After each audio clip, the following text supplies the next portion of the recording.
Hey everybody, welcome back to Backlog Banter. I'm your boy Abram, joined by my cheesin' co-host, Tucker Hazel, and today we're here to talk about something that is not a cheesin' matter, and that is fucking serious.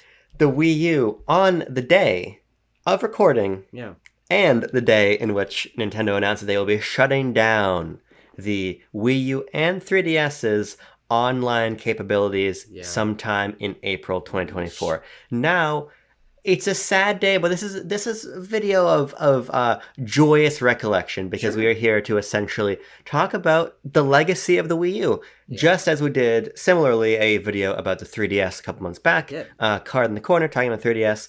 But today we're talking with you, the community, about Wii U. And if you want to talk to us about Wii U, it's too fucking late. If you want to talk to us, if you want to do that, you missed your chance. You should have joined our Discord link as usual. Top of the description, way down there.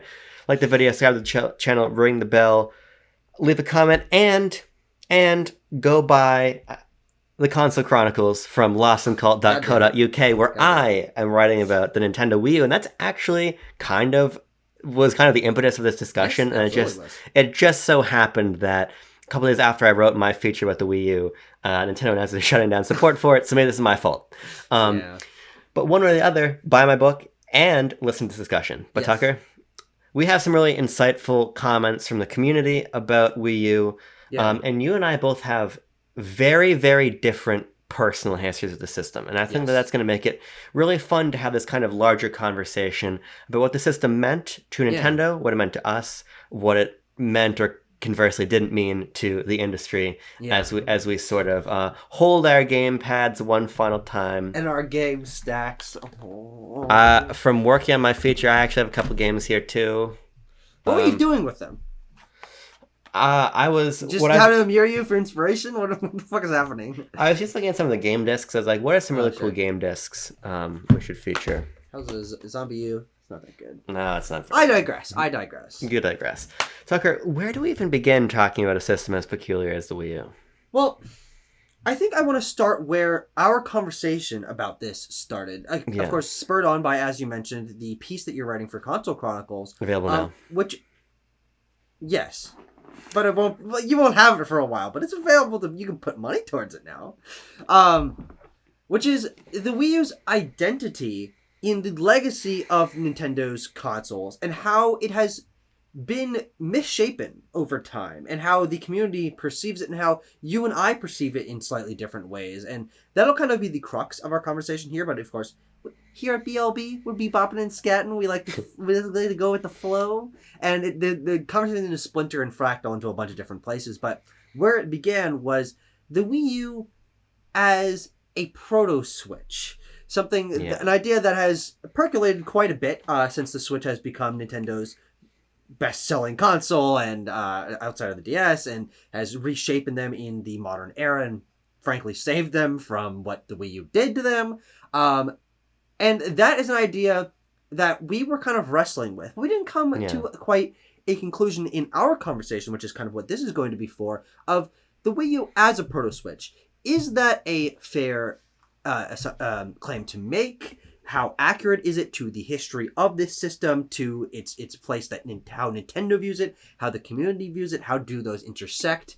And then where, of course, do we fall on it at the end of the day? Because ultimately it's a fucking nonsense, hypothetical phrase that doesn't mean anything. But that's what we like to talk about here at Backlog Banter.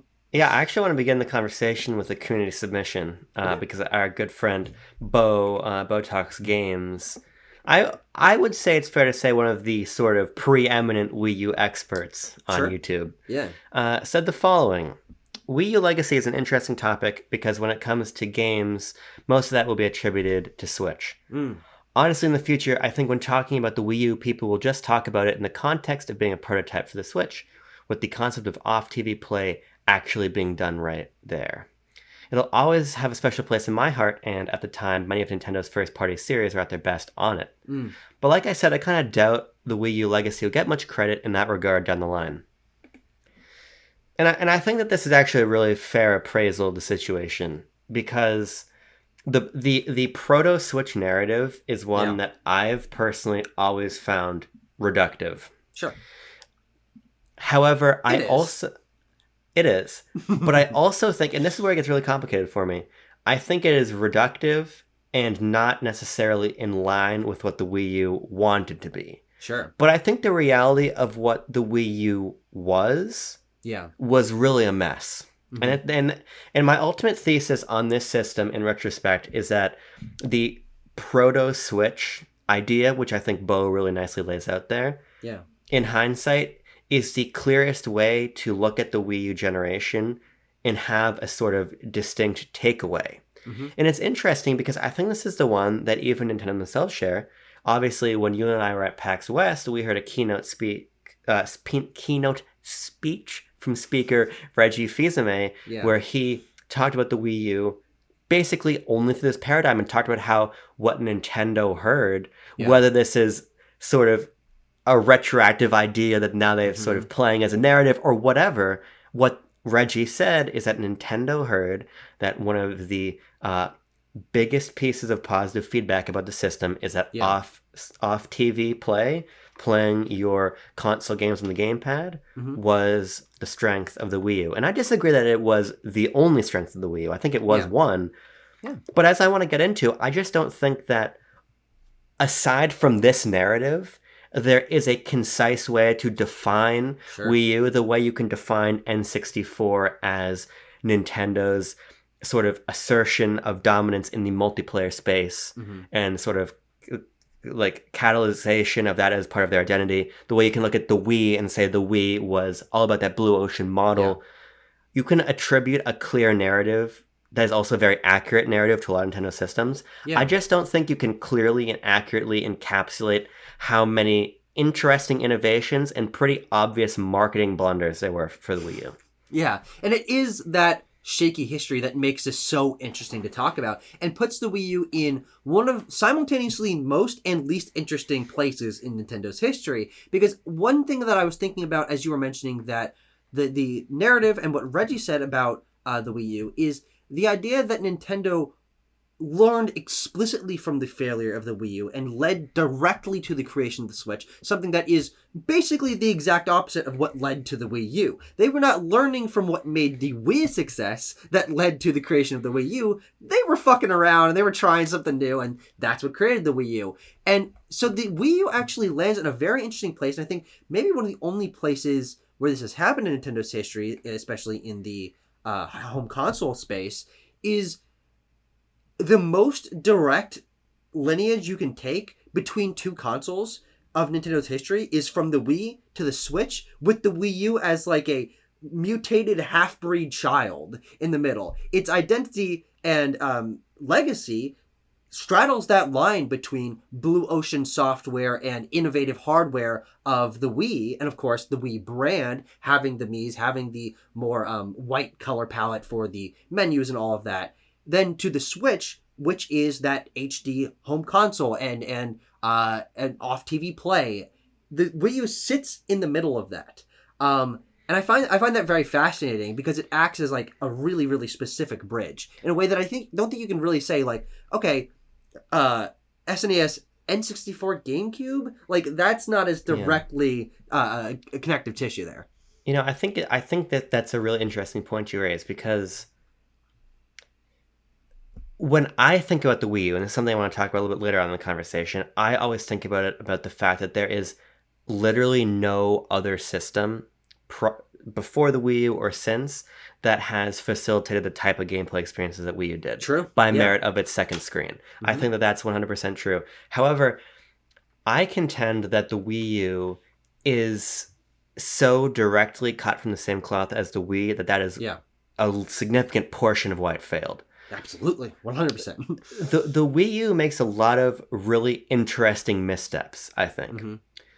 And what's interesting when you look at the system is that at basically every level, it was unable to distance itself from Wii. Mm-hmm. And from the reveal, there was a sort of pervasive line of logic that I think was most acutely felt in the mainstream audience Nintendo was trying to recapture, that it was unclear if Wii U was even a different device. Yeah. And I think this is a really interesting point to bear in on, because obviously, and in a very interesting move that Nintendo has never attempted before or since, I think for good reason, the Wii U launched with two SKUs, a basic model and deluxe edition. But the They're basic... two SKUs of the Switch. They're different Joy-Con colors. Sure. But... the basic Wii U... Yeah. On its side is not that far off from what the Wii already looks like. No. You have to be paying pretty close attention to be able to tell.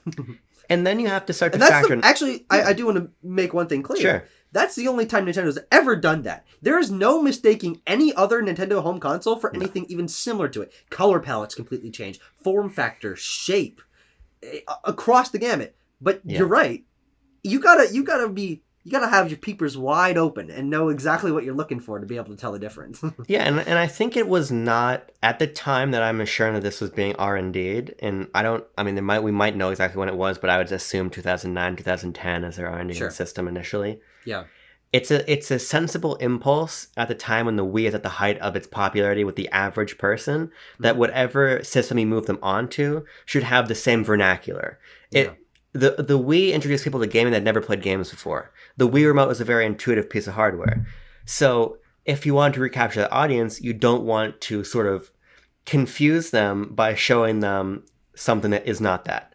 Yeah. And I probably think that's why the overwhelming majority of Wii U games are played entirely fine with the Wii Remote and Nunchuck. Why Nintendo is re-releasing the Wii Remote alongside games like Super Mario 3D World in various new colors and patterns. Yeah. I get why they did it, but I think what they did is actually create confusion in the other way by being far too similar. Yeah. And it's not just about hardware and about control input, it's about games. When you're advertising the Wii U with games called Wii Sports Club and Wii Fit U and Wii Party U and New Super Mario Brothers U... And for all of those, you got to be pretty in the know. And even I'm in the know, and I don't exactly know what the differences are between those and their predecessors, which were a lot more popular and innovative on the Wii. I think what Nintendo misunderstood at the time of R&D, and I think they probably knew it based on how poorly Wii software was doing by like 2011. Yeah. I think that they fundamentally misinterpreted the idea that the Wii created loyal consumers. And I think that we can kind of see in hindsight that was not true. Yeah, no, definitely. But at the time, they tried to create a device they could very easily and seamlessly introduce a Wii owner to. Yeah. But in doing so, they were far too similar. What they needed to do was create another different, entirely intuitive system, and that's what Switch is. Yeah. What Wii U is something you need to really have actual insider's knowledge to understand the differences of. Absolutely. Yeah. We started this conversation, both initially and in this video, talking about the Wii U having a weird identity because the Switch has subsumed a lot of its identity. But that's actually true from both angles. The Wii U is not only a proto-Switch to many people, but to, frankly, everyone else who wasn't in the know, it was a Wii 2, a failed Wii 2, a weird extra thing. What the hell is this? But still a Wii all the way through. And as you're saying, with a lot of its games, the first chunk of its games are games that are hard to differentiate from what came before, and the second chunk of its games are ones that got re-released on the Switch and were much more popular there. And so the Wii U straddles this interesting line where a lot of the elements of its identity are naturally pulled by the context they're placed in each way, and not to the center, which is the Wii U in its own ideas, concepts, and hardware. That's where the core, the nugget of the Wii U is. But unlike so many other systems, but Nintendo systems specific, it doesn't have the large core of its own games with its own ideas and their own identities to build up this is what the Wii U's identity is, and by extension, its legacy. Because when then you're breaking down the Wii U's library, it simultaneously feels like remnants of an older era with the Wii, and then the early seeds being planted for a stronger era with the Switch. And so I remember us having our conversation just a couple days ago on our WhatsApp text of me trying to really pin down what elements of the situation the Wii U got placed in led to it losing a lot of its own identity. And I was mostly focused at it from the angle of how Nintendo views it now with the Switch being a success. But there is, I think, that other element that, not majorly, but certainly started the Wii U on the wrong foot of having its own identity, because it wasn't given that chance from the get-go, because its first couple years were a confusing half Wii mess. Yeah, exactly. And it's Daniel Navaroli in our Discord kind of humorously said Wii U more like Wii Who, and obviously he's joking, but I think that that's sort of a fair analysis and kind of a humorous way of where the system started from. Gravity says, "Are we going to have a problem?" And I would imagine that. Andrew says the console smells bad. So we're getting a lot of joke entries here. I don't appreciate that, guys. This is a serious video. We did get this comment from Phil that I think is interesting to bring in here as we're kind of talking about it as sort of really being closely tied in its DNA to Wii, because he says something here with the Wii U that I've actually not heard that often. Cool. And I think it's when it's Phil, you never know what's coming out of his fucking mouth. That's fair. Phil says, the Wii U has a legacy of success, although it was a costly experiment. Owning a Wii U today with access to multiple eShop games from Nintendo's history that may never show up on NSO is a huge value and a bigger deal than the small library of games that got ported to Switch. And this is the interesting part for me here. Ultimately, Wii U seems like more of an expansion pack to the Wii era than anything else, and in that sense, it caps off a great era for Nintendo. Yeah. What do you think about that? This idea of it capping off a great era for Nintendo. Well, I think it factually does. When you're talking about the way that Nintendo's identity shifted between the end of the Wii U into the Switch, both with the Wii U and 3DS ending at the same amount of time, those brands not being relevant anymore because those systems are no longer supported and are, by each consecutive year, getting less and less supported and less accessible. So I think from that angle, I agree, because it is so closely intertwined with the DS and Wii era. It caps off that era, and now we have basically a reboot with the Switch, which we've talked about in many ways, how it catapults Nintendo back into success, reinvigorates so many of its series, gives it a new identity. But I think that the Wii U isn't a great way to cap off a generation or an era. When you're talking about eras going out on a strong cap, the Wii U is probably the weakest example you can give of that. When we talk about so let's say PS4 ending on with multiple of its generation defining titles coming out in the last year of its life cycle, that is how you end a generation, with strong sales, strong titles, and a strong identity. Wii U doesn't do that because it petered off from Nintendo's own, especially Nintendo's own support, peters off 2/3 of the way through its own life cycle and then just kind of disappears into the wind. The interesting thing about Wii U is that Wii U only had 2013, 14, 15, and 16 to itself. Yeah. Mm-hmm. Obviously, it launches in November 2012, so 2012 is largely a wash. Yeah. And then it ends literally as Switch begins, and I probably need to be fact checked here, but I think the only Nintendo system to not receive any official post-launch support from first parties. Yeah, I think that's true. Yeah, and the interesting thing, and I learned post-next system launch, not post-launch support. That's what the fuck am I talking about? I guess Virtual Boy, but if you're raising Virtual Boy, you're being a pedant, and that's annoying. Yeah. Super Mario Maker, which launched in September, I think on September 11th, if I remember. That sounds right. Yeah. It sounds memorable for one specific reason. I don't know exactly what it is, but we'll workshop that. In 2015. Super Mario Maker. September 11th, 2015. Correct? Yeah, on 9/11/2015. Yes. In what I imagine was an angry Nintendo of America marketing department, they released that game, which is a game I want to actually talk about in some detail. Yeah, definitely. But it was a game that sold 4 million copies, and it was the last game of the Wii U's entire life that cracked the Wii U's top 10 best-selling Switch titles. Yes. This is a fact that I found in my research. About a year and a half before the system stopped receiving first-party support. Yeah, exactly. Which also means that 2016 is a wash at that point as well. and it's interesting because number 10 on that list is a game that launched at the beginning of 2015, Mario Party 10. Thank you. And Mario Party 10 sold 2.2 million units. That means for people keeping track at home, not a single game post Super Mario Maker sold more than 2.2 million copies, and that includes Breath of the Wild, which is its sales are projected at about 1.7 million copies. Yeah. Yoshi, Xenoblade, Animal Crossing, Mario Tennis, Twilight Princess HD, Pokken, Color Splash. Yeah. None of this. Star Fox Zero, I think, sold about 150,000 units. I've got one of them right here. Star Fox. If we're doing a little pop comedy, I should show the game to prove it. Yeah. It was a dire situation, and so I think what about Star Fox Guard? How many copies that sell? Almost the was that exact number 11? Well, frankly, almost the exact same number as Star Fox Zero. Of course. I've actually still never played Star Fox Guard. I have it. I've never touched it.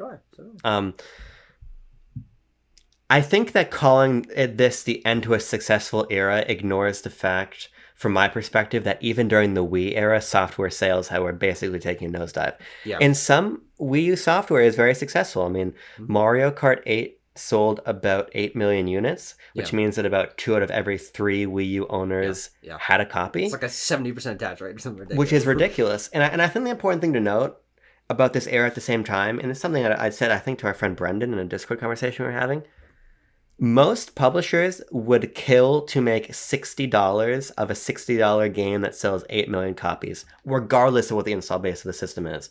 So I think it's important to always contextualize the idea of the Wii U being a commercial failure, which is definitely true, with the fact that it still made Nintendo a lot of money. Yeah. I think that it's obviously a game of scale. Then I would say actually a cultural failure, not financial failure. Yeah, I think commercial might be a good word, because in the commercial marketplace it was. Sure. Well, commercial is the intersection of culture and finance. Is that true? I never took a business think class. about it. That's really clever. I would wish you hadn't said that. I wish you just said yes. Okay. But I think that what's interesting about the Wii U is that, to me, it's actually one of Nintendo's most innovative and exciting periods of their entire history. Sure. And this is where I kind of want to rethink the legacy of the Wii U a little bit. Yeah. And this is something that I've written about kind of through the lens of Splatoon in the past. And I think this is kind of where I want to bring Mario Maker back in the conversation, and some other games as well that I want to talk about. But not only did we have 2-screen home console gaming, we had a Nintendo that was cultivating a real sense of ecosystem and community to a degree that they'd never had before and never have since. Yeah. When you look at not only their free and, frankly, in some ways compared to Switch, intuitive online, like friend making and everything, to Miiverse, to the renewed emphasis, kind of their first time placing emphasis on online multiplayer. Yeah. I think that Nintendo made a lot of really exciting steps forward and made that very small Wii U install base of about 13 million units in the moment feel a lot bigger. Because I think Nintendo, from Wara Wara Plaza, when you turn the system on, to everything I mentioned before, really made me feel ingrained in a Nintendo culture in a way that I really don't think they ever have before or since. And frankly, in a way that I really don't think many console manufacturers have ever attempted to. Yeah. I think the Wii U was at a really interesting moment where Nintendo wanted to do online, but wanted to do it their way. And that available tool set let them create a console that is very, very interesting. Yeah. The interesting thing about that is a lot of these elements that you mentioned as being forward-thinking and innovative for Nintendo's identity that haven't been done before or since are elements of the Wii U that exist only in their moment, which I think is interesting as a piece of Nintendo's history. But I struggle personally to attach those very much to the legacy of the Wii U. Because the truth of the matter is I wasn't invested in the console at that time. I was invested in Nintendo. I loved Smash. I loved my Pokemon games on my 3DS, but I wasn't the kind of Nintendo fan that you or Bo or Scott the Woz were, where you're buying every Wii U game on launch, being invested in Miiverse and Wara Wara Plaza and this identity of Nintendo culture that is factually irreplicable? Yeah, that's a word, right? Irreplicable. That's a fucking hard word to say. Irreplicable. today because the servers are being it's kind of replicable today. It's already Miiverse gone. still exists. Yeah. Exactly. But the servers are shutting down at, I believe, the beginning of next year.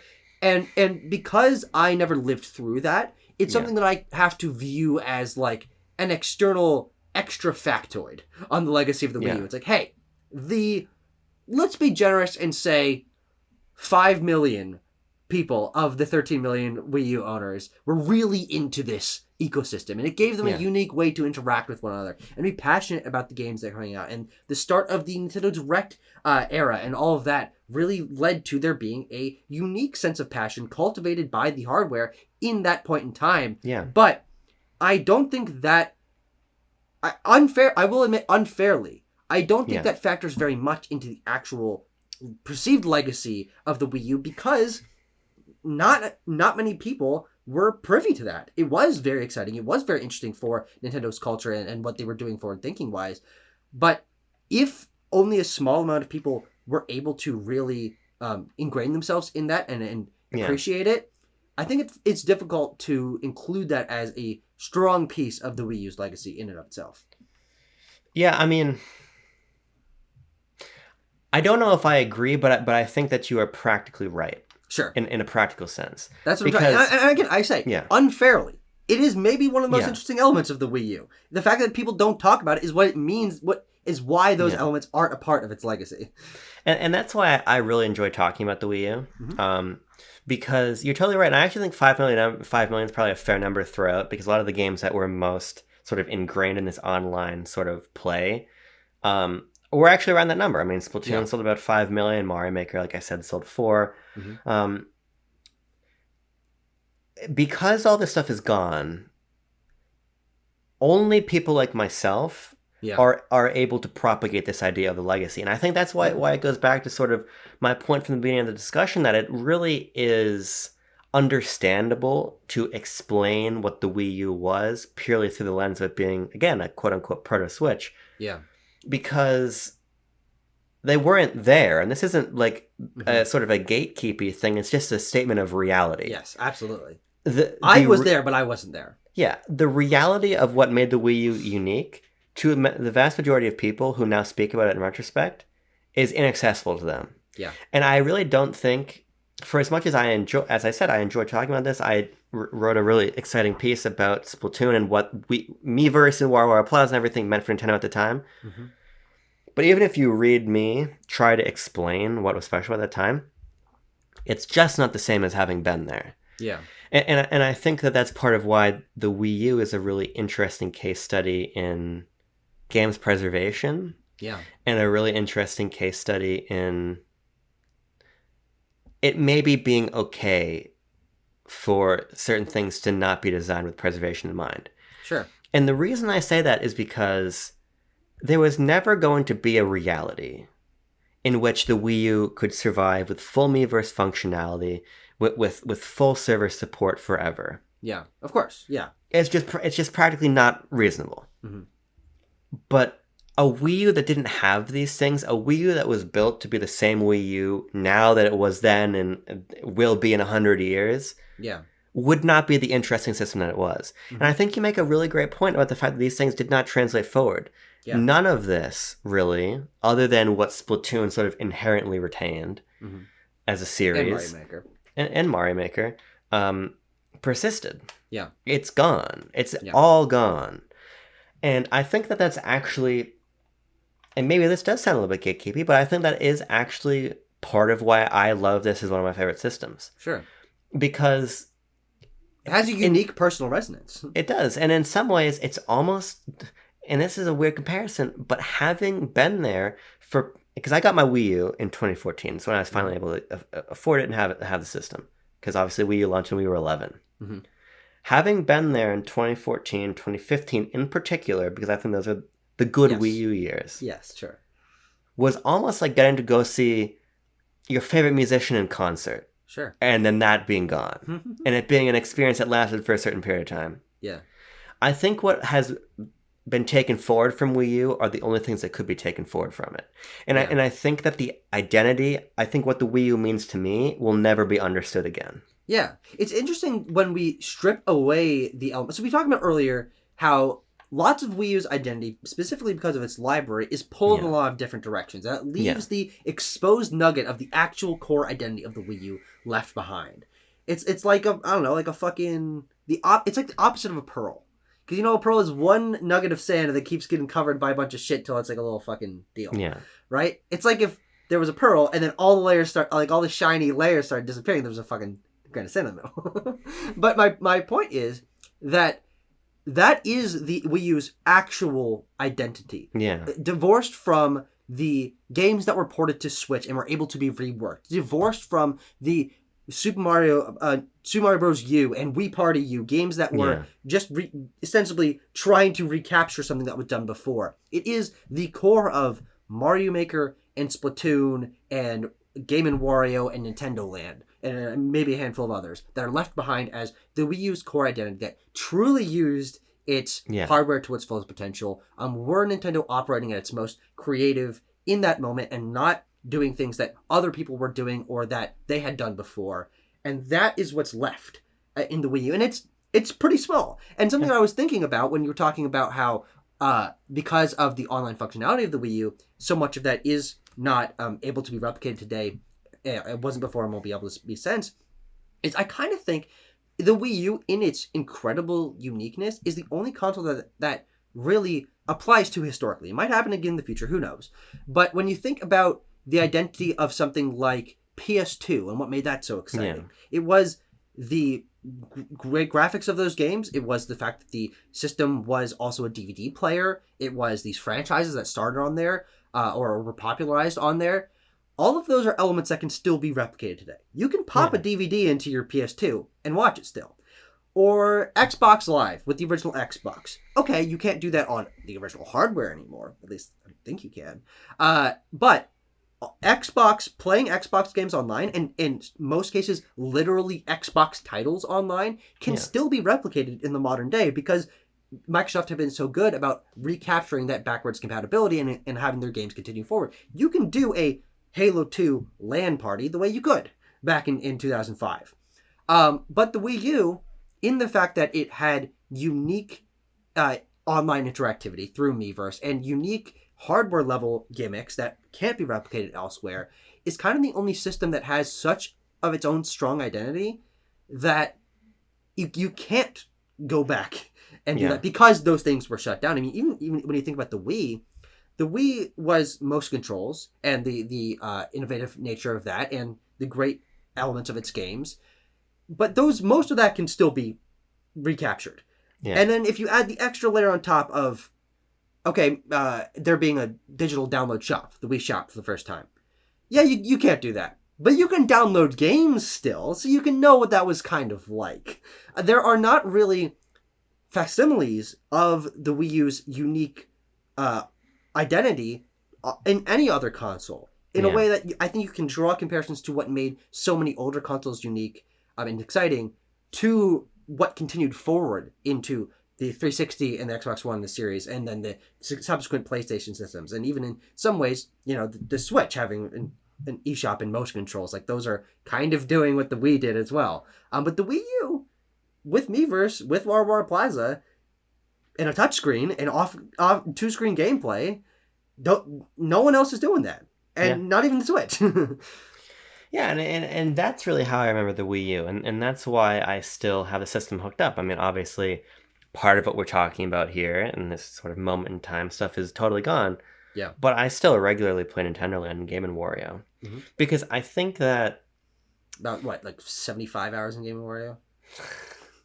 Probably not. I think... Maybe 5? Probably around 10, if I'm being realistic. Sure. Because I actually didn't... that's one of the Wii U games that during its commercial life I never had, but it's one of the ones I'm really glad I bought before the eShop closed because it now costs a fucking despicable amount of money online. I think that there is something really fun about two-screen home console gameplay that was really risky and probably too cumbersome to ever reintroduce, but in the moment was really novel. Yeah. And I think it really encapsulates a lot of what I like about Nintendo, the sort of willingness to take that level of risk. Absolutely. I really think that the gamepad as a controller with a screen, when it was used as a supplement to the TV instead of a sort of mirror of it, is some of the most kind of daring and innovative approach to game design that we've ever seen Nintendo try, really ever seen anybody try. Yeah. And I think that is really cool. And part of my frustration with the Wii U, for as much as I love it, is that I wish we had gotten more of it. I think, and I actually even said this in the feature I wrote, there's an alternate universe where Mario Maker was the launch title for Wii U instead of Mario Bros. U. Yeah. And we had Nintendo Land there, and we had Splatoon close behind, and Game & Wario, and the Wii U led with the games that illustrated why the gamepad was essential, because a lot of games didn't. A lot of games had no interest in even trying. Yeah, I definitely get into that, yeah. Yeah, but the games that did, I think Super Mario Maker 2 is the better game in the series, but I think that Super Mario Maker 1 is the more intuitive game. Yeah. I don't think very many people at all would contest that building levels feels better on Switch. Yeah. And I would even contest that if Mario Maker 2, even though I really wanted it, and I really do love that game, if it never came out and Nintendo was like, because we don't have this functionality, I would have understood, and I think it would have made sense. I think Super Mario Maker makes sense as a Wii U game. Yeah. I think it makes less sense as a Switch game. Yeah. And I think that the titles that best embody that philosophy really are some of the most interesting games Nintendo's ever made. Yeah. Yeah, and the interesting thing about those games, and why, again, if we're talking about this from like the personal experience that we had with the system and how that sort of shapes the way we see its legacy, the reason I find it hard to emotionally attach myself to the kind of narrative that you're spinning, that I think is the true heart and soul of the identity of the Wii U, is that I was never into any of those games. Yeah. Either A, I didn't like them, B, I didn't have them, or B, I had them and didn't play them. And that applies to all of those games. I didn't own Game & Wario. I played Nintendo Land and didn't like it. And I had Splatoon and Mario Maker, but I didn't play them almost at all. Yeah. And so those being the core examples of what the Wii U's true core identity was, I think are very exciting. And I really do agree with them being some of the most unique and daring decisions of game design that have ever been made, because there are very few games, and you really have to look towards the arcade space to find games that are designed outside of the traditional control scheme, based on unique hardware. I'm going to pull a really deep cut out. All right, this might be one of the deepest cuts you could ever possibly make. Keita Takahashi's game Tenyawanya Teens is an arcade game with, I think, maybe only 3 arcade cabinets in the world. And you play it on these big thing with big buttons, and you're supposed to mimic like a kid slapping around a bunch of stuff. That can't be replicated anywhere else. And it hasn't been. It hasn't been ported. Yeah. It hasn't been recalibrated to work on other pieces of hardware. But it's those kind of games that I think extend the possibility of what game design can be. And Nintendo, with the Wii U, with big IP like Mario and Nintendo, if we're talking about Nintendo Land, was willing to make those kind of risks. And that's very exciting. And is something that just hasn't been done since. I think you can draw somewhat of a similar comparison to DS and 3DS games. Expanding what the concept of game design can be, incorporating dual screen and touch screen and stuff like that. But the Wii U is the most current example, or most recent example of that. And it is very, very unique. But, again, I didn't play those games. I'd like to give them each a solid go on Wii U hardware before those servers shut down, so I can have try to recapture as much as I can of that element. But I do think what's really interesting about the Wii U's identity, and why, again, tying this back to where it all started, why it makes so much sense that the Wii U is viewed as a proto-Switch, is that wasn't the majority, not only the majority of the Wii U's games on a title-by-title basis, even from Nintendo, but it certainly wasn't the most popular element of the Wii U on a game-by-game basis. It wasn't what people were flocking to the Wii U for. So while I agree that there is a more confident and memorable Wii U out there that started with Mario Maker and continued that path forward. Yeah. I think, obviously, the reality is the majority of people that got a Wii U got it for games that weren't using the Wii U to its fullest potential. And that inherently shapes the way that 90% of people view the Wii U, based on the games that they played, the number of games that they played, and how much time they spent with them on the system. Yeah, I mean, I think that's a really important thing to talk about. I think just before we get there, though, your point about the DS is a really interesting one. Yeah. Because there's no... Just want to make sure we all know. I got it within arm's reach. My 3DS is not quite in arm's reach. It's on the couch. If you had a really long arm, you could get it. Could. If I was Dr. Helix, I could get that. Dr. Helix? Or just regular... Is it his name just Helix? I don't remember. There's Dr. Coil and there's Helix. That's what I'm thinking of. I'm confused. Yeah. I apologize for getting the arms character. Yeah. If I was, that's a good point. Misongo. I'm not going to participate. There might even be a kind of an interesting argument to make, or at least sort of a thought experiment to have, of the Wii U as a philosophical expansion of DS. Okay. And then sure. In that headspace, thinking of the Switch in the most literal idea of combining home console and handheld design into one machine that's less complicated. Yeah. Or in other words, the idea that the Wii U already is in some ways a hybrid in that it is clearly taking... Wii and DS in one system. Yeah. Which I think and then they were like, hold on, what if Wii and DS in one system because handheld and home console, not because motion control and touchscreen? Yeah, and I think you raise a good point, because when you really zoom out, the more risky thing, or I don't know if it was more risky, but I think the crazier thing probably was showing the DS for the first time and having two screens and that being totally sort of impossible to understand in the moment. As compared to the Wii U is basically a DS, but is big. Yeah, but I think what's fun about the Wii U, and something that was... Again, we keep getting narrower and narrower and narrower in the number of games that can illustrate this point effectively. Yeah. But the Wii U's gamepad as a second screen, but a screen... I'm just sure. Pick unrelated. Just holding this up.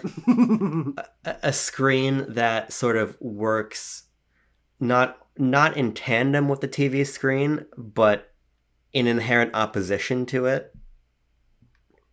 Not even that, though, because I don't think that's a good example. No, it's not. It was an example. Because what Star Fox Zero does is Star Fox Zero says, okay, it's time to look away from the TV. You must look at the gamepad now. Yeah.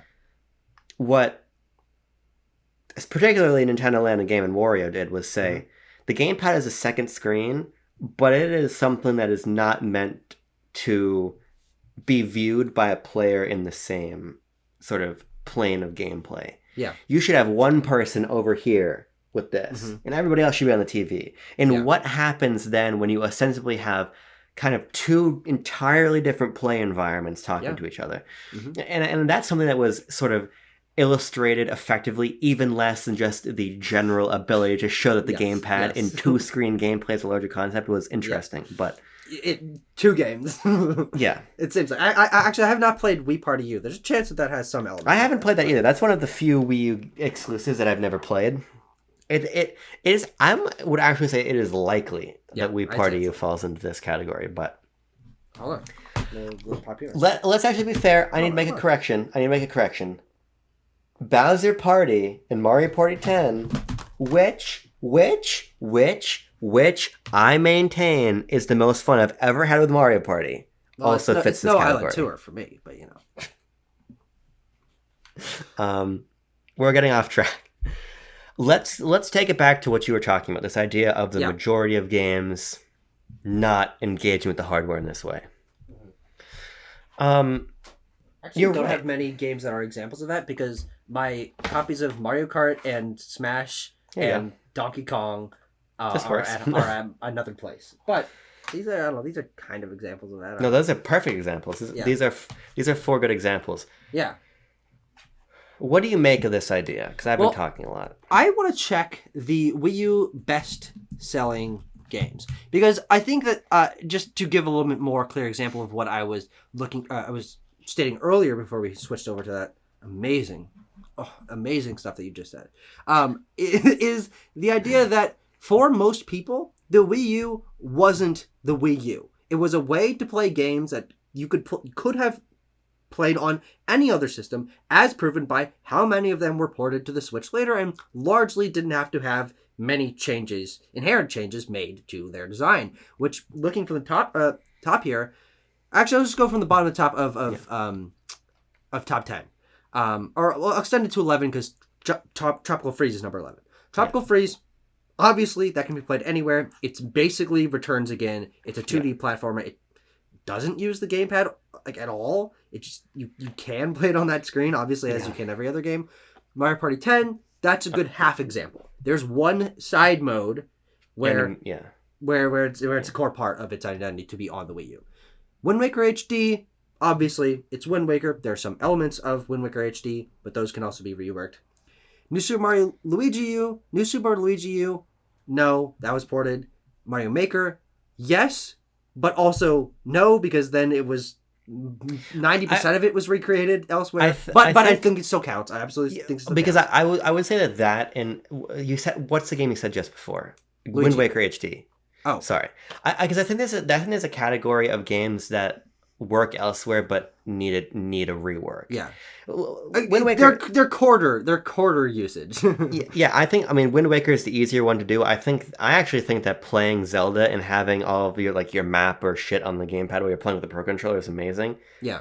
But it is largely superfluous. Yeah. It's largely superfluous. I don't think that Mario Maker fits this category, in my opinion. Well, no, sorry. Yeah. I was just to frankly to prove my point that even within the games that are the strongest examples, maybe the best example in Mario Maker and then subsequently Splatoon, those are both that 90% of their experience got translated into their sequels. I think here's what I would say about those, because I think those are interesting ones in the context of this point. I think that the gamepad is far more integral than I think it's maybe obvious to the fact that they were ported or it had sequels. Mm-hmm. However, I think that there are more cases of, actually to Bo's point about some Nintendo IPs just being extremely strong in this era, I think those are examples of games that even though they required the hardware, were so exceptional that they must be they must be retooled. Yeah.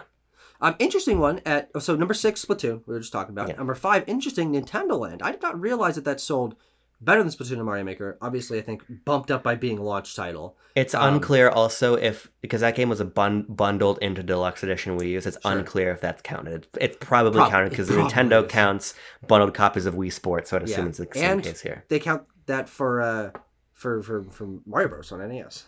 Yeah. And then 4 through 1 are games that are pretty clear examples of what I was saying, and they're the ones that sold, had a significant attach rate on the system.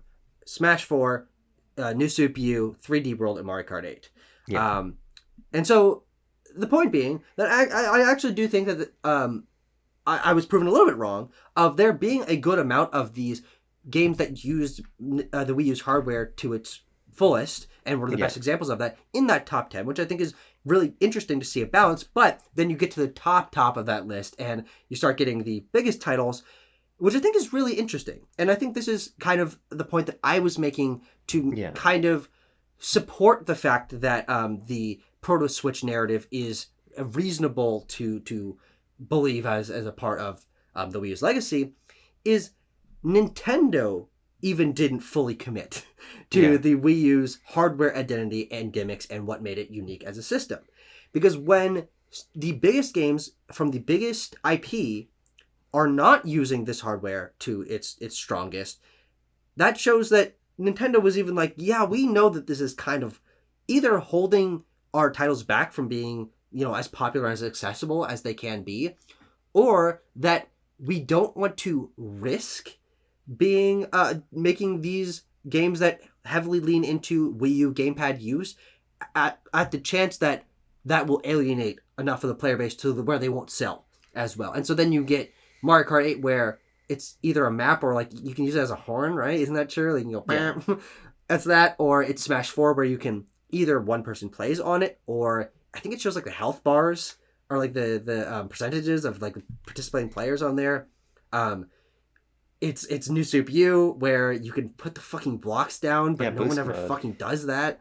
Or 3D World, which did that? I mean, maybe the stamps thing, using the touchscreen like integrated with Miiverse, but very very slim elements of Wii U hardware gamepad integration into their 4 biggest selling games from Nintendo in their best selling IPs.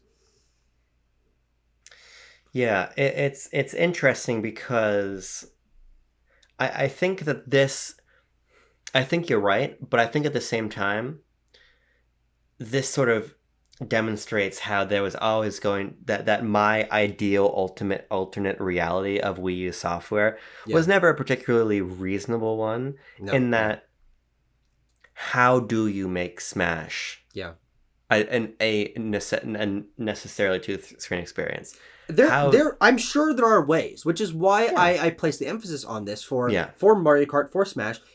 You make a Smash game and a Mario Kart game that aren't their core next entries, but use those elements and those brands in combination with Wii U gamepad hardware to make something entirely different. Whether that is having one player be on the gamepad in a Smash game and having them be stronger, or they can interact with the stage and the other people have to dodge the stage hazards because the person on the gamepad has control over them. Or it's Mario Kart and one person is using the touchscreen to, I guess also you could like add hazards to a track. Could have been a track editor. Could have been something. Or a track editor, which could work on other hardware. Like Mario Maker would work a lot better on the gamepad. There are ways to do that, and I just came up with 2 like at the top of my head. Who knows if these are great ideas, but there are certainly things that could have been implemented if Nintendo was committed to the idea of, even in their biggest titles, including strong gamepad integration. Yeah, I mean, Smash and Mario Kart are interesting because 2014 was a really interesting year for Wii U. Yeah. 2014 was when it was obvious that it was over. Yeah. Because even though the Wii U never got like a proper price cut, if you bought Mario Kart 8 at launch, you could just pick a Wii U game for free. Yeah. There were bundles for these games, even though they didn't have sort of unique hardware designs. Yeah. You could do that. Sorry. I just saw Nintendo's life. And the reality, and I think Nintendo knew this, and I think it was obvious, if Smash Brothers and Mario Kart couldn't move systems, nothing was going to. Yeah. If traditional Smash Brothers and Mario Kart. Yeah. And frankly, I think you would probably agree with this, some of the best games in their respective series. I mean, they were great games. And certainly the ones that I played most, and certainly the ones that most people played most on that system. But those aren't the ones even pushing the system. I mean, it's interesting then to think about this and then think about 2015. Because this was also an era where Nintendo was facing significant software delays. Even, I believe, this was one of them, right? This game got delayed, right? I'm testing my knowledge here. Tropical Freeze was an early and pretty significant delay because I believe that was going to be holiday 2013. Yeah. And then it got bumped to spring 2014. But yeah, it's tough because you talk about these games as the most popular, but then if we also expand our definition, also think about most acclaimed. Obviously, Splatoon and Mario Maker in there, but games you and I have both mentioned already: Tropical Freeze, Xenoblade Chronicles X, Bayonetta 2, Woolly World.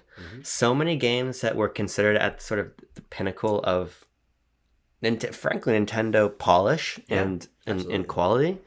Pikmin 3, did I say Pikmin 3? I don't remember. For the first time in a while, the only Nintendo games that got that across the industry acclaim. I mean, Smash 4 and Tropical Freeze and Bayonetta and Mario Kart were nominated for Game Awards and won, and were among these are some of the greatest games of their respective years, which probably hadn't happened across the board to that degree since some of the previous iterations of those games, of those franchises.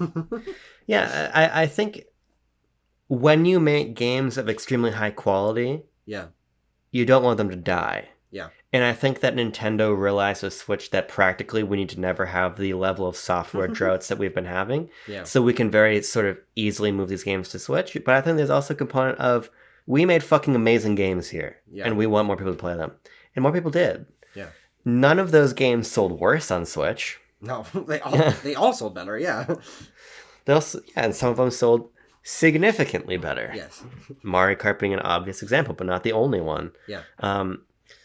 So I think that's an important component. I think, and it goes back to what I was saying before, there is no clear narrative for this system. Mm-hmm. Because you're talking about this year in 2014 where the most successful games really didn't use the gamepad. Captain Toad, which is a great game and came to Switch, used the gamepad fairly heavily, but then Nintendo found a way to cut it out. Yeah.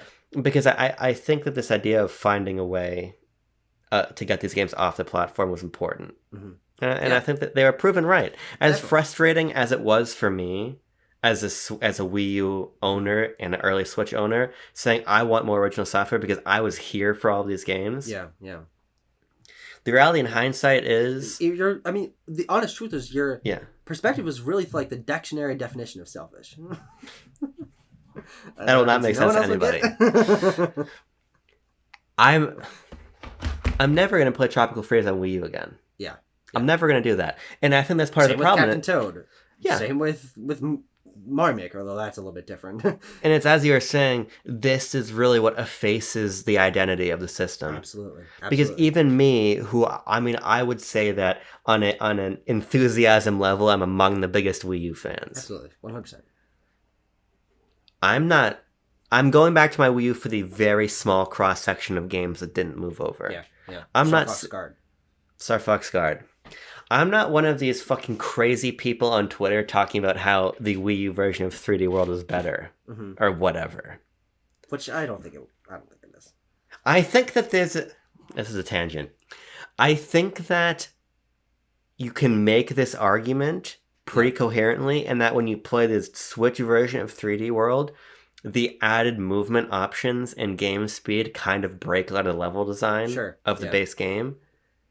But just because the game is slower and the movement is a little bit better tailored to the level design does not mean that that's the better version of the game. Yeah. And don't fucking talk to me about how you can play Captain Toad. You can play as Captain Toad of 1-1 if you have the save data. It's not important. It doesn't matter. It doesn't make the Switch version worse.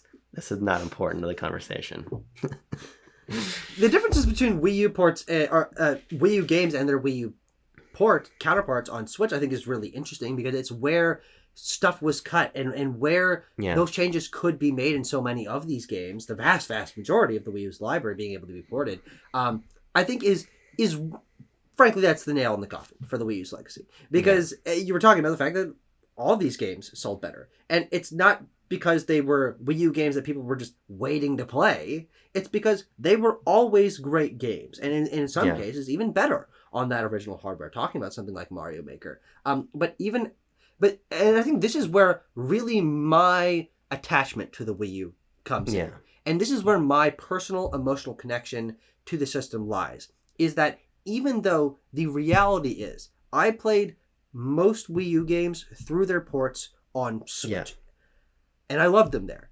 I am a big enough asshole of games history to where I know those games started on Wii U and were just as good, if not better, on that system. And so even though I played Pikmin 3 on Switch, and even though I played Tropical Freeze on Switch, I consider them Wii U games in my head while I'm playing them on my Nintendo Switch because I'm aware of the history.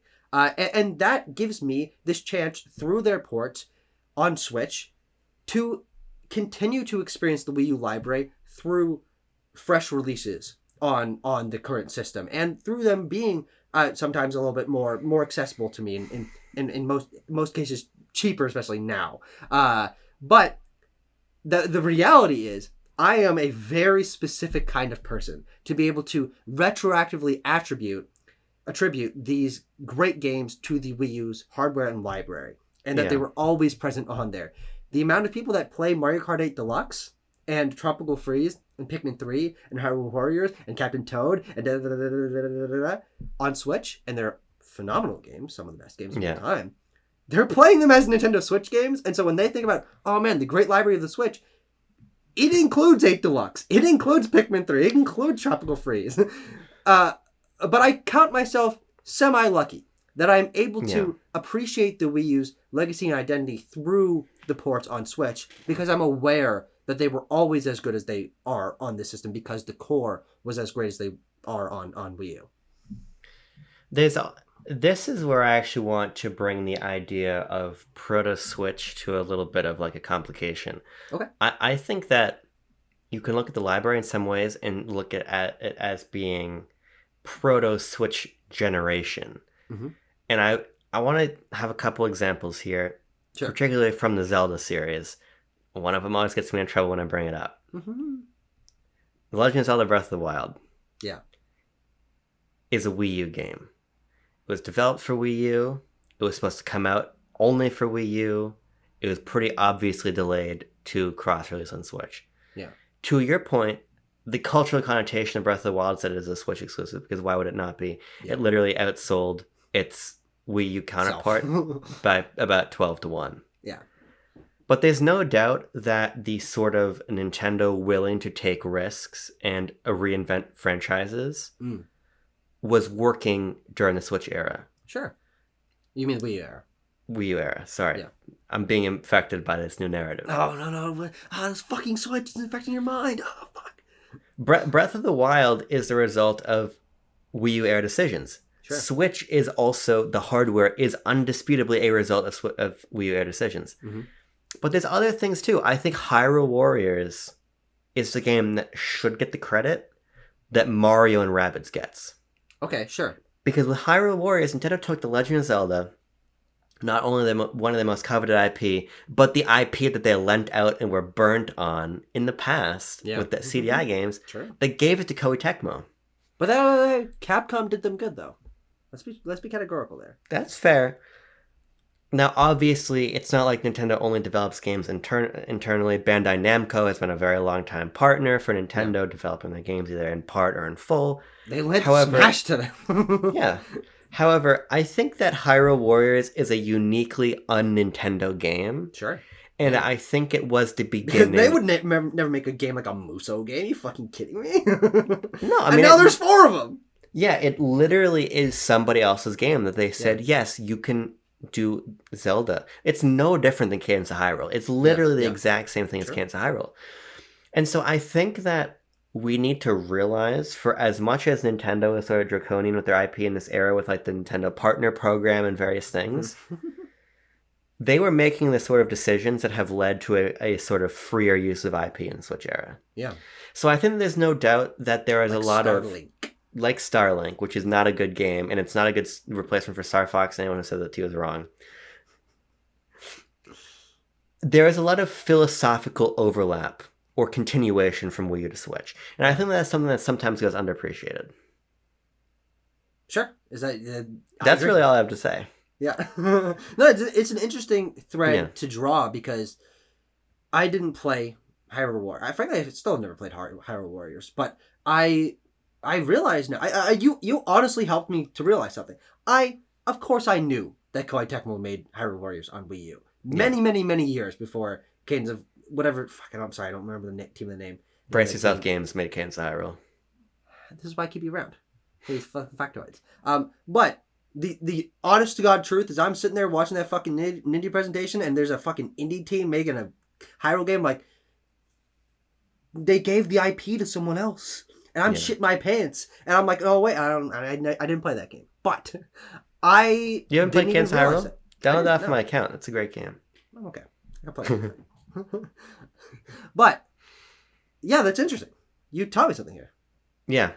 I think that, obviously, as we're saying, Bandai Namco, Capcom, these partners came in, but these partners released games in line with what Nintendo expected of these IP. Mm-hmm. Most people are going to play Minish Cap or play the Oracle games and really not say that Capcom made this game. And they're not going to go from Brawl to Smash 4 and be like, this feels like a Namco game. No.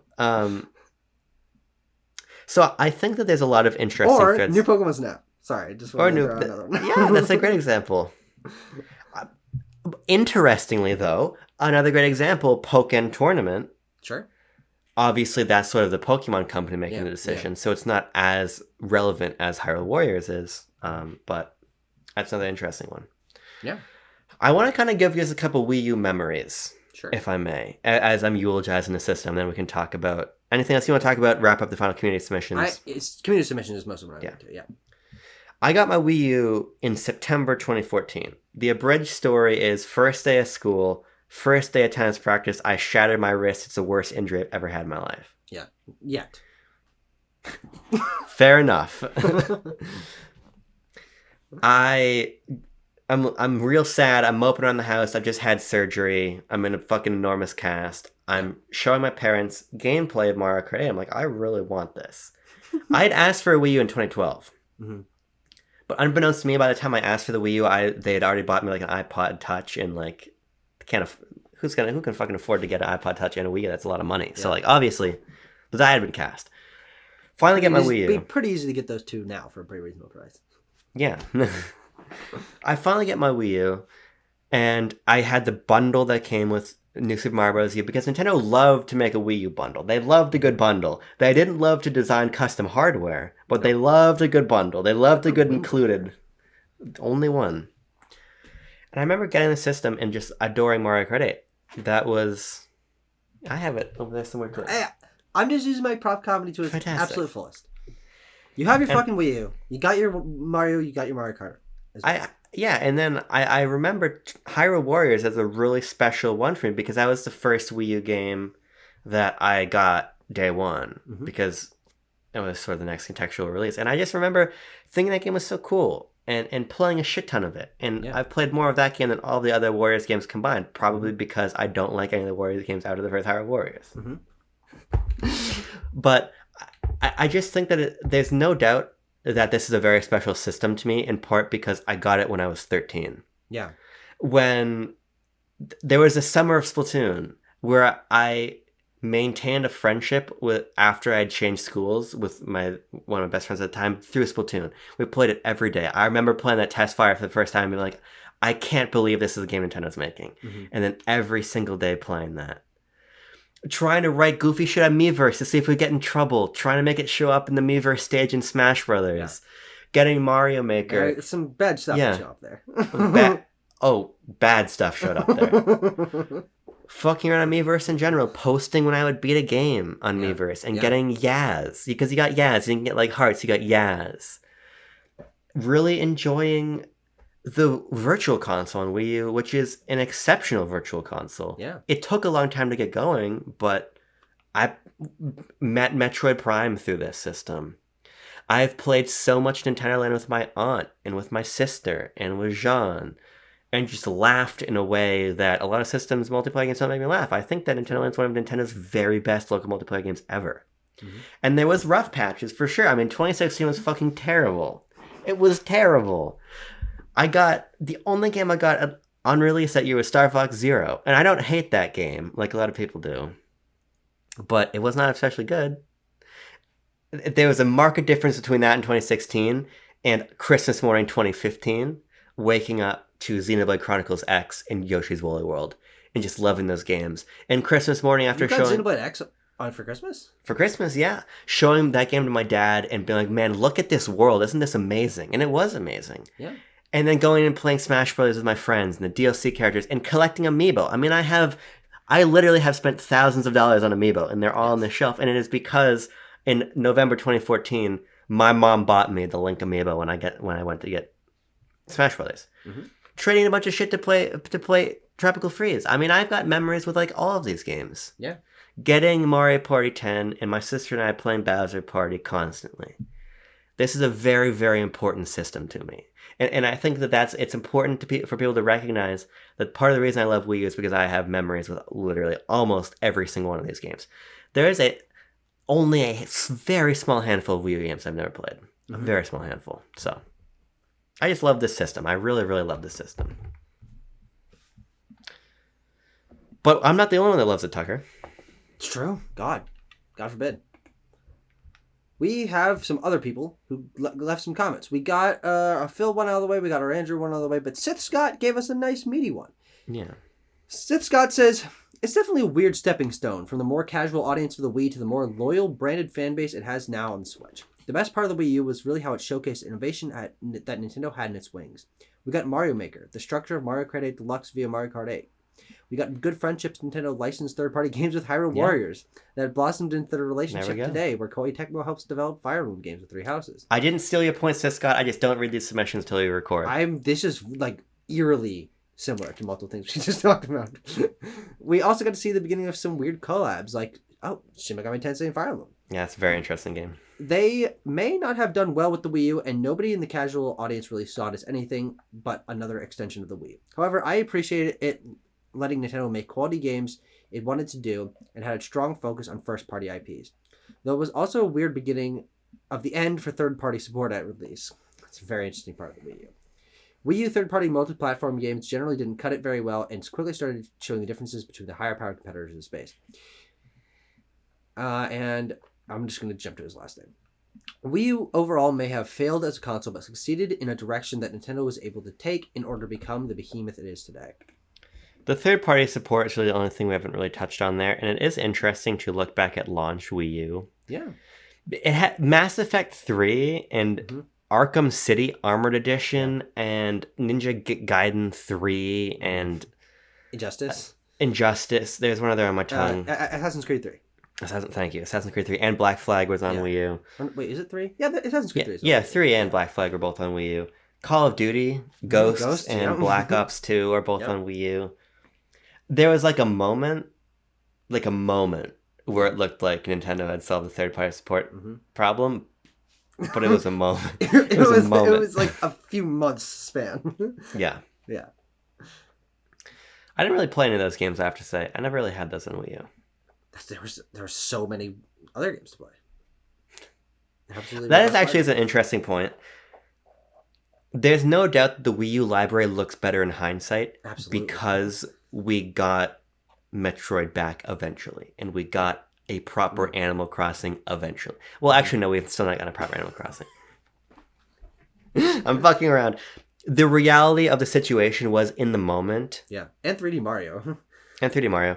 In the moment, there was a lot of discontent in the community. Let's not pretend that everybody was happy because Wara Wara Plaza was connecting us. We were not happy. It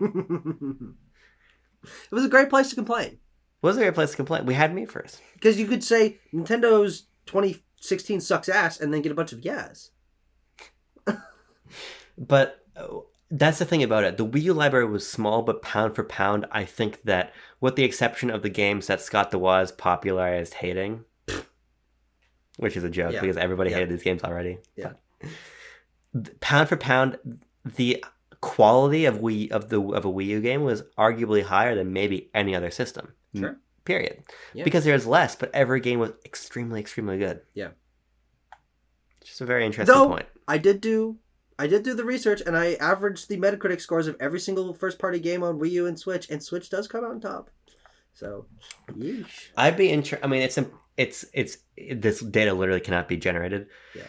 But it'd be interesting to know how the numbers would be different if there had been more Wii U games, because I would assume that the Animal Crossing Amiibo Festival and like Mario Tennis Ultra Smash and Star Fox Zero Metacritics hurt the system with only maybe 30 some odd exclusives, a lot more than one that has fucking double that or whatever at this point. So we also have a long comment from our friend Adam Hurd. Veld Falsetto. Veld. I always loved my Wii U. I remember writing about it in release for a now defunct website with a friend, making fun of Funky Barn because it sounded amazing, but we all knew it was a 3 out of 10, and that's being generous. It had a weird launch because in some universes, it's the best launch lineup a Nintendo system ever had. New Mario, Mass Effect, Batman, Zombie U, Tekken. We forgot about Tekken. Tekken Tag Team Tournament 2, yeah. Funky Barn. All amazing titles. And Funky Barn. It had a bunch of amazing third-party ports in the first few two, plus Luigi U, Pikmin 3, Wonderful 101, Rayman Legends. It was meant to be an exclusive for a time. Yep. I did a pause there. It was not intentional. Wind Waker HD and Super Mario 3D World. I always kind of heralded it as the new GameCube, especially because everyone was just writing it off at the time. I think it's been undermined a little bit by the Switch having a port of basically every Wii U game at this point, but most of those first-party games on the system were incredibly high quality, and there were a decent amount of them, too. It's not until Smash 4 where the Wii U changed my life. Gave me a found family and community IRL because I ended up running tournaments, and even before that, I had a lot of love for the system and still love the concept that turned into the Switch. Maybe in some ways you can see the Wii U as a Switch prototype or something, but I think the machine is great, and a lot of those games had new lease on life with the Switch and a bigger install base. Mario Kart 8 is the Wii U's true legacy, as it's the best-selling Switch game at this point, and it's almost a decade old and still selling like hotcakes and still receiving updates. Let's not forget Breath of the Wild is a real game. After my own heart. All the Wii U Mario platformers have released to better reception and sales on Switch. Splatoon has become a monster of a franchise. Tropical Freeze is super successful. Pikmin 3 Deluxe, Captain Toad, Miitopia? Demerit. That's not true. Pokken, Bayonetta 2. These are all the Wii U legacy, and all games have benefited from the Switch to Switch. Ah, interesting. Oh, fuck. That's such a good title of a port video. Oh, fuck. Selling more than 1 million copies each. It may be a failed system, but it was absolutely the catalyst for a Switch and a big reason why the Switch had as much staying power as it has. Additionally, Miiverse was the best social media. Hey, read the next part. Which part? Oh, remember when James Stephanie Sterling took over the Rabbids Land Miiverse and it became a cesspit of Willem Dafoe Rabbids and other weird stuff? No, I didn't. I didn't know that. You know what's crazy about that? What? The reason I want you to read that is because I wrote about Splatoon and Miiverse for Lock on Volume 5, and my good friend Jonathan Holmes, who is very good friends with Stephanie Sterling, was in part responsible for the Dafoeverse concept. Oh, the Dafoeverse was an idea that my friend Jonathan Holmes and Stephanie Sterling together sort of pioneered this notion of infecting, I think is a good word, infecting Miiverse's spaces and eventually Splatoon maps with drawings of Willem Dafoe's kind of fucked up Rabbids characters or whatever. Mm-hmm. So I do know about this. And this is part of why the Wii U was cool, because people did stuff like this, because it was such a small, tight-knit community, you could just fuck around. Mm-hmm. You want to read Franz's comment and then we'll get out of here? I do want to just say one more thing about what Adam said. Oh, great. Kind of heralded it as a new GameCube. I think this is fair, and I think it goes back to what I was just saying a couple minutes ago. The GameCube was dogged on in its time. Let's not forget that. Yeah. There's a lot of rosiness around the GameCube and now. Another commercial failure. Yeah. I maintain that the GameCube is, in my opinion, Nintendo's best system, but people were dogging on it then.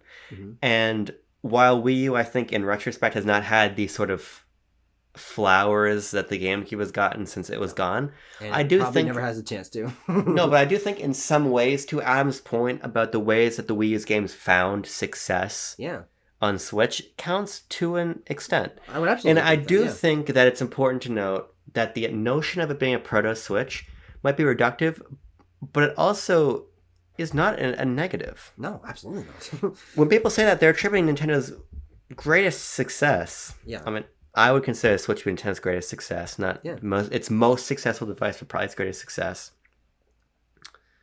They attribute that to Wii U. Yeah. So let's just keep in mind that it's Wii U's fault. God damn it.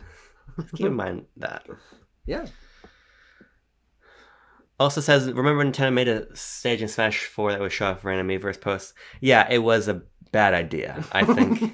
I think it was a bad idea. I was playing on my friend's.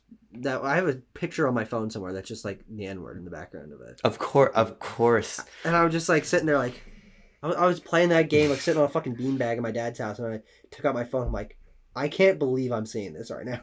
Oh yeah, Hitler, swastikas, everything. Oh, lots of swastikas. Holy shit. Yeah, because the Miiverse moderation team was good, but they were not fast enough to prevent what was essentially an open pipeline between anybody who wants to draw anything in basically a low stakes environment to Super Smash showing Brothers. Up in Super Smash Brothers.